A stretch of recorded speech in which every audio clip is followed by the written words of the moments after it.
Now, it's no secret that the main way a lot of people get a bump in their salary is by changing jobs entirely. But what is driving all of this, and does it even make sense if people are just churning through the system like that? And more importantly, should you be thinking of making that move sooner rather than later?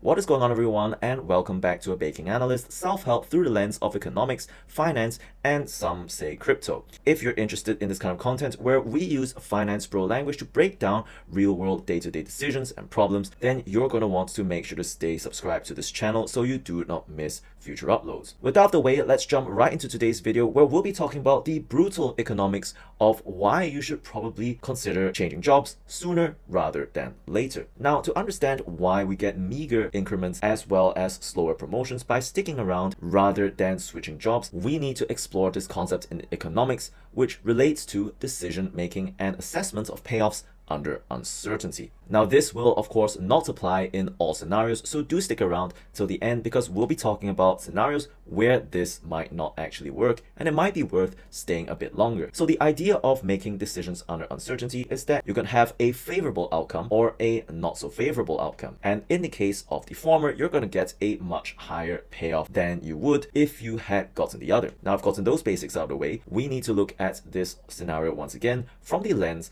of the employer. To the employer, they're not actually seeking to maximize utility from having the employee on board. Rather, they are looking at it in a way to minimize costs or minimize negative payoff. The crux of the issue is that companies know that a non-zero percentage of employees will stick around regardless of the terms and conditions of the job. A lot of people believe that staying loyal to a company that has perhaps trained you is good work ethic. Others still are highly risk averse. They might be averse to trying something new, going to a new company with no idea whether they would A, pass probation, or B, have a job at the end of the year, given the volatility of the job market these days. It's always a bias that people have that where they are at in their comfort zone is safer than stepping out. Now the companies know that these people will stick around. They do not need to offer increments that are commensurate with market rates. That's because the complement argument to this, i.e. the probability that the employee leaves and a new replacement has to be found at market rate, perhaps at a 25% higher salary, is less than 1. After all, this is basic statistics. So when you combine the expected value outcome or EV of running a very modest increment program within the company itself, as well as perhaps offering market rate to new joiners hired externally, as a company, you're actually paying less than if you were to pay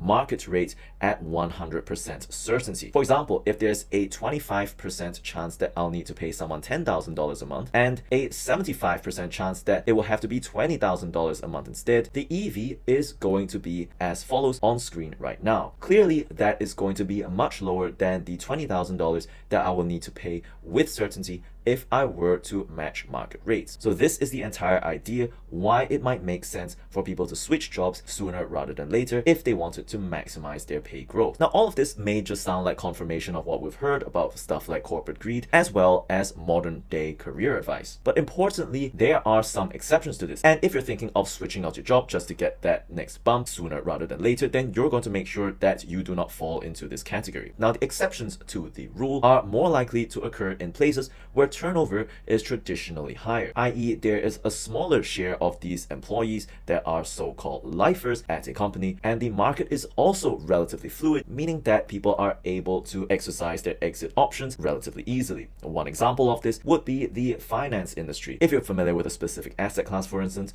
you would have little difficulty switching from something like a bank to a fund or non-bank financial institution depending on your skill set. And in such cases, it is more often the case that salaries will generally be revised regularly and pegged to market rates. Then in that case, it becomes a game of figuring out who is paying top of the market and whether there are any trade-offs to this. For example, in the case of American banks, who are known to pay very well compared to their European counterparts, well, they had that whole 5-day return to office thing quite early on. So, some things cannot be measured through monetary terms alone. Another exception to this rule is where one can benefit from credibility, especially at more senior roles. I've seen this happen multiple times during my experience in the finance industry. So there is that route for you. Essentially, you are just banking those potential pay raise increases by staying staying at the firm, hoping to get a large size payoff at the end of it that matches all the missed opportunities that you might have gotten. What do you think? Does this fit with your own experience? Do leave your thoughts in the comments down below. And if you have a specific situation that you like approach from the lens of economics or finance, do leave your comments down below as well. With all that being said, hopefully you found this video informative and interesting. If you did,